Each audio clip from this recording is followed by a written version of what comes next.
La parole est à Monsieur Joël Giraud pour le groupe radical, républicain, démocrate et progressiste.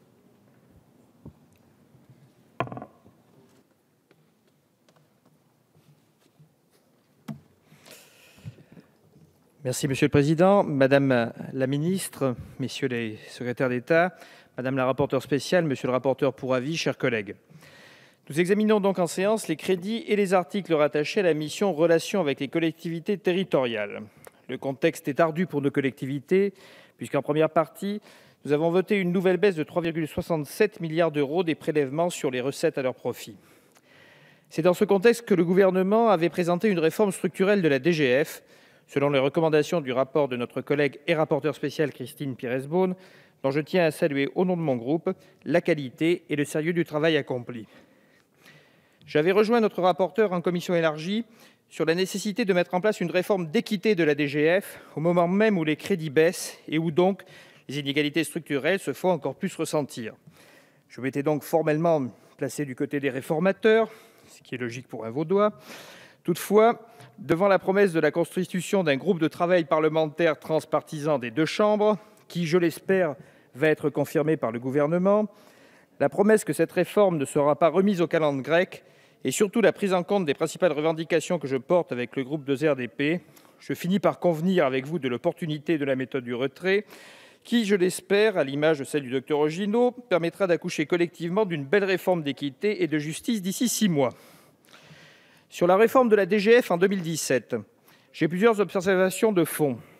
D'abord, et c'est fondamental, la suppression du caractère superficiaire dans la dotation de ruralité, dont je sais que la préoccupation est remontée jusqu'au bureau du Premier ministre.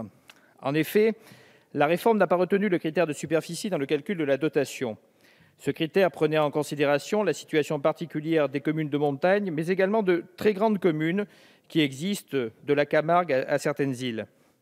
Cela aboutit à des baisses excessives de DGF spontanées pour des communes de montagne notamment, et plus particulièrement pour celles situées en tout ou partie dans le cœur d'un parc national, avec des effets qui sont des effets tout à fait importants. Je ne citerai qu'un seul exemple qui est dans un endroit que connaît bien Monsieur le secrétaire d'État. Il s'agit du département de l'Isère, une commune qui s'appelle Vallejouffré. Hors tunnel, cette commune verra, qui fait 130 km², ce qui n'est pas négligeable, verra sa DGF de base baisser de 116 à 34 000 euros. Je crois que ça fait partie des choses sur lesquelles il faut que nous retravaillions et que ces 6 mois seront tout à fait importants pour retravailler sur ce sujet.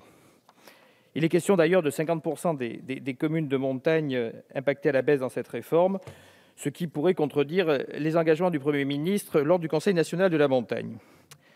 Tout d'abord, il est souhaitable de proroger les garanties financières s'agissant des communes nouvelles, Il est souhaitable, nous l'avons dit ici, de proroger les garanties financières votées pour 3 ans dans la loi de 2015 en décalant de 6 mois la date à laquelle les communes doivent avoir fusionné afin qu'elles disposent du temps nécessaire à la réception par les services de l'État, que nous espérons toujours, des simulations permettant de délibérer avant le 31 mars 2016 cette fois.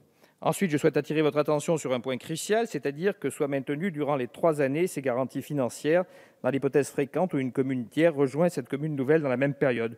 Sur ces 2 points, je me félicite vivement que notre commission des finances présente des amendements qui ont été adoptés à l'unanimité tout à l'heure.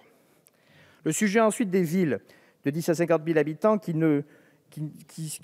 concernent leur dotation de centralité et qui étaient initialement perdantes, mais dont le calibrage sera revu dans les 6 mois qui viennent, j'en suis sûr, de façon à ce que cette réforme puisse être également équitable à leur endroit. Toujours sur la dotation pour charge de centralité, j'attire votre attention sur la répartition finale entre communes membres d'un EPCI. La référence à la population DGF et non à la population totale peut se révéler localement inopérante, puisqu'en zone touristique, des communes à faible population, sans équipement permanent, voire aucun commerce ouvert l'année, ont une population DGF supérieure à celle des communes boursantes des EPCI dont elles sont membres. Nous proposons donc uniquement pour cette répartition finale de se référer à la population totale et non à la population DGF. J'aimerais d'ailleurs que sur ce plan, nous ne laissions pas, Madame et Messieurs les ministres, une telle scorie dans le texte, car les simulations qui ne manquent pas d'être faites vont mettre à bas des projets de fusion de communes ou d'intercommunalité, car elles induisent un biais en rendant plus riches les communes les plus riches, ce qui est toujours relativement fâcheux lorsque l'on veut faire de la solidarité. Enfin, je termine sur la DETR.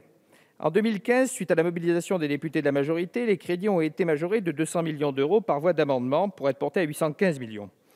Si dans ce PLF, les autorisations d'engagement de DETR au sein du programme 119 sont équivalentes à celles de 2015, les crédits de paiement ne s'élèvent en 2016 qu'à 666 millions d'euros. Aussi, cela équivaut dans la pratique à une baisse d'environ 149 millions d'euros de DETR pour les communes et leurs groupements, 18%, dans un contexte de nouvelle baisse de 3,67 milliards d'euros des prélèvements sur recettes. Nous proposons donc au Gouvernement un amendement de crédit pour proroger le niveau de DETR de 2015. Autre possibilité, nous avons sous-amendé l'amendement DGF 2016 du Gouvernement pour augmenter de 149 millions d'euros l'année prochaine la DSR.